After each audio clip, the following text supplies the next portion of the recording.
কয়েকদিন যাবৎ অত্র অঞ্চলে ভারী বর্ষণের কারণে আমরা দেখছি যে মানুষ ঘরবন্দি হয়ে গেছে। বর্ষণের কারণে এখানে প্লাবিত হয়েছে।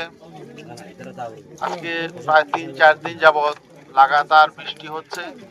বৃষ্টির পানি এবং আমাদের ওপার থেকে পানি এসে এখানে ঘর বাড়ি তলিয়ে গেছে। মানুষের অবর্ণনীয় কষ্ট হচ্ছে, আমরা সেটা উপলব্ধি করতে পারছি। ইসলামী আন্দোলন বাংলাদেশ একটি দায়িত্বশীল রাজনৈতিক দল। আপনাদের প্রিয় সংগঠন আন্দোলনের মহতারা আমির পীর সাহেব চরমনাই আপনাদের এই দুঃখ কষ্ট দেখে তিনি দোয়া করছেন এবং ইসলামী আন্দোলনের সারা দেশের নেতা কর্মীদেরকে এই বানবাসী মানুষের পাশে দাঁড়ানোর জন্য আহ্বান জানিয়েছেন।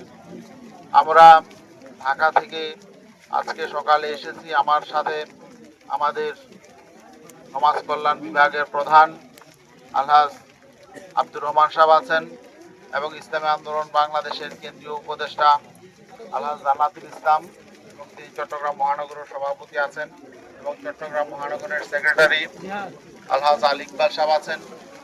আমাদের চট্টগ্রাম দক্ষিণ জেলার সভাপতি চৌধুরী সগির আহমদ আছেন।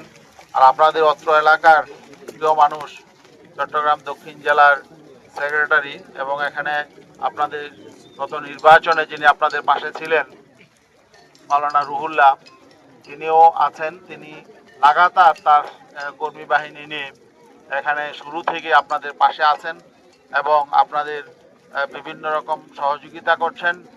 আমরা আসলে আমাদের সীমিত সাধ্য নিয়ে আমরা সর্বাত্মকভাবে আপনাদের পাশে দাঁড়ানোর জন্য এসেছি। আমরা সামান্য কিছু হাদিয়া আপনাদের হাতে তুলে দেব। বাকি আমরা আমাদের আরও টিম আসবে, আমাদের যুব আন্দোলন জাতীয় উলামা শাইখ আইম্মা পরিষদ তারাও আসবে এবং বিশেষ করে আমরা বর্তমান সরকারের প্রতি উদ্দেশ্য করে বলবো, আসলে তো মানুষ সরকারের কাছে ক্ষমতা দেয় হলো মানুষের দুঃখ কষ্ট দেখার জন্য, মানুষের পুনর্বাসনের জন্য। সবসময় তো প্রয়োজন হয় না। যখন মানুষ বিপদগ্রস্ত হয়, মানুষকে বিপদ থেকে উদ্ধারের জন্য আসলে সরকারি সহযোগিতা প্রয়োজন হয়। সরকারের বিভিন্ন রিসোর্স থাকে, বিভিন্ন বাহিনী থাকে। মানুষ যখন সমস্যায় পড়ে, সংকটে পড়ে, তখন মানুষকে সহযোগিতার জন্য সরকারকে পাশে থাকতে হয়। কিন্তু দুঃখজনক বিষয় হলো আমরা সরকারের দৃশ্যমান কোনো উদ্যোগ এখনো দেখতে পাচ্ছি না। সরকার আসলে আমাদের দেশের অবস্থাটাই এবং বিগত দিনেও আমরা দেখেছি যে যখন মানুষ কোনো সমস্যায় পড়ে, সংকটে পড়ে এবং দুর্যোগ দুর্বিপাকে পড়ে, বন্যায় ঘূর্ণিঝড়ে পড়ে, তখন তাৎক্ষণিকভাবে যে উদ্যোগ নেওয়া প্রয়োজন প্রশাসনের পক্ষ থেকে, সরকারের পক্ষ থেকে, এটা আমরা খুব একটা দেখি না। এই জন্য মানুষের কষ্ট পেতে হয়।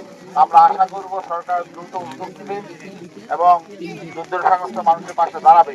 আর আমরা রাজনৈতিক দলগুলো আলহামদুলিল্লাহ আমরাও চেষ্টা করে যাচ্ছি।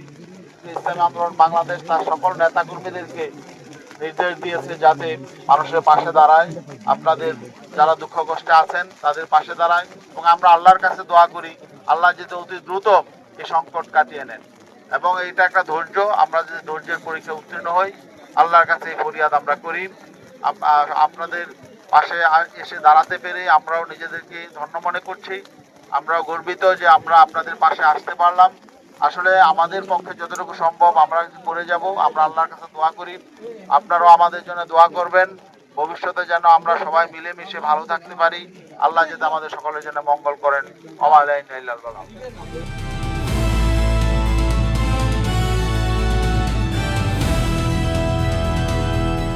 দিনাজপুর টিভি, মানুষের জীবনের কথা বলে।